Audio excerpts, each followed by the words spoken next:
Die Chance war absolut gering. Aber es gab für uns nur eine Möglichkeit, zu überleben. Für mich klang es verrückt. Und in den Gesichtern der anderen konnte ich sehen, dass sie genauso dachten.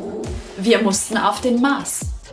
Die Experten rechneten alles durch und kamen auf das Ergebnis, dass die Ingenieurin wirklich recht hatte. Wir wären in der Lage, auf dem Mars ein Camp zu errichten und dort Felder zu bestellen. Natürlich war das keine einfache Sache, aber es war theoretisch möglich. Außerdem könnten die Bots uns dort oben nicht erreichen, womit wir 2 Probleme auf einmal gelöst hätten. Es gab nur ein Problem, was bis dahin verschwiegen wurde. Wir hatten alles, was man auf dem Mars braucht, aber wir hatten nichts, um dorthin zu gelangen.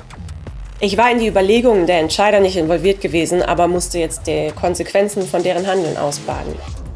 Egal wie die Leute zueinander standen, jedem war klar, dass ich definitiv keinen Platz auf dem Mars verdient hatte.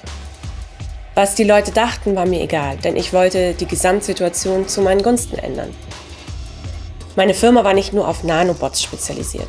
Ich hatte einige Trägerraketen in meinem Besitz und vor allen Dingen hatte ich Shuttles, die für den Weltraumtourismus ausgelegt waren und deshalb besonders vielen Menschen Platz bieten sollten.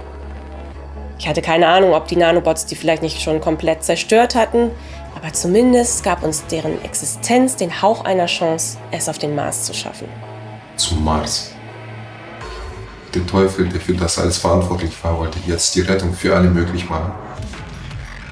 Wir wurden über die Pläne der Marskolonisation unterrichtet. Viele wussten zuerst nicht, ob es sich hierbei um einen Scherz handelte. Ich war schon über die Existenz und die Gefahr von Nanobots so überrascht gewesen, dass mich dieser Vorschlag nicht sonderlich irritierte.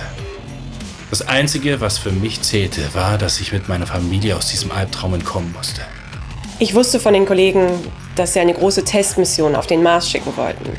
Nur, der Flug sollte ohne Passagiere stattfinden.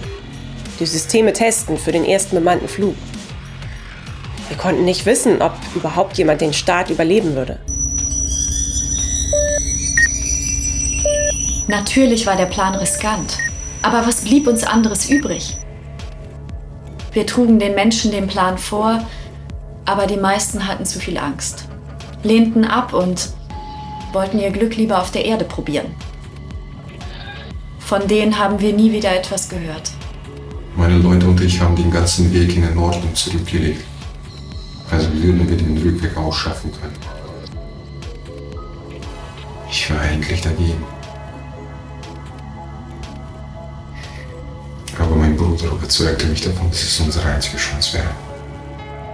Es waren nicht viele von uns, die sich auf das Abenteuer Mars-Mission einlassen wollten. Das Problem, das wir hatten, war, die Raketen standen auf einer Insel im Schwarzen Meer. Die Chancen, dass die Raketen noch nicht komplett von den B-Bots zerlegt worden waren verschwindend gering. Aber wir mussten es versuchen. Ich stellte die Ausrüstung für den Mars zusammen. Das Wichtigste war natürlich die Versorgung. Alles, was auf der Erde selbstverständlich war auf dem Mars komplex und potenziell tödlich, weshalb wir uns keine Fehler erlauben durften. Als wir einen Plan erarbeitet hatten, gaben wir grünes Licht für die alles entscheidende Mars-Mission. Unser Konvoi machte sich auf den Weg. Was wir unterwegs sahen, war grauenhaft. Wir trafen keinen einzigen Überlebenden. Spätestens jetzt wussten wir, dass es keine andere Möglichkeit gab, als zu den Raketen zu gelangen. Die Menschheit hatte auf der Erde ausgedient. Wir waren eine gefühlte Ewigkeit unterwegs, hatten ständig die Angst im Nacken und keine Ahnung, ob wir unser Ziel überhaupt erreichen würden und ob die Raketen noch dort waren. Und dann erreichten wir das Schwarze Meer. Wir sahen hinaus und da war die Insel mit der Raketenbasis. Es war einfach unglaublich. Es sah so aus, als wären wir tatsächlich an unserem Ziel angelangt. Doch dann hörte ich dieses Geräusch. Jeder von uns wusste, was das bedeutete. Sie kamen direkt auf uns zu und wir hatten keine Chance, ihnen zu entkommen.